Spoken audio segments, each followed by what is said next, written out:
Pas 3 ditësh bllokimi është rihapur për qarkullimin e automjeteve rruga e Njësisë Administrative Dardas, e cila pësoi rrëshqitje si pasojë e rreshjeve të dendur atë ditëve të fundit.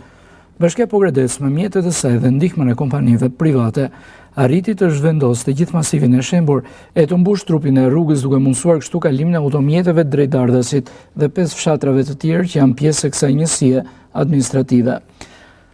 Në zonë ishin të pranishëm prefekti i qarkut Korçës Nertil Jole si dhe deputeti Bledi Çomo. Ata theksuan se puna është kryer me orë të zgjatura me qëllim rihapjen sa më shpejt të rrugës për kalimin e banorëve dhe automjeteve, si një shërbim dhe nevojë etike për komunitetin e zonës.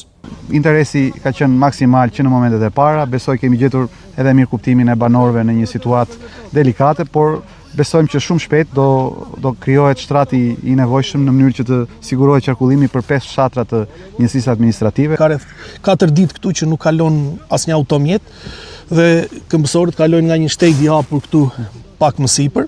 Besoj që ditën e sotme mos gaboj, në përfundim të ditës ne presim që të mundsojmë të paktën foristradat për të kaluar dhe pastaj të shikojmë mundësitë e tjera, po terreni është relativisht i vështirë. Kjo është një rrugë e vjetër në fakt, me stabilitet dhe bazament të fortë, por që ka rrëshqitur e gjitha për shkak të kushteve atmosferike. Pra nuk ka patur ndryrje, ka qenë një rrugë e mirë mbajtur në asfalt, kanalin po ta shikoni ka qenë i hapur, ansori, pra ujrat qarkullonin dhe rrithnin lirshëm, po kushtet intensiteti rreshjeve sollën këtë që ushem e gjitha si nyje.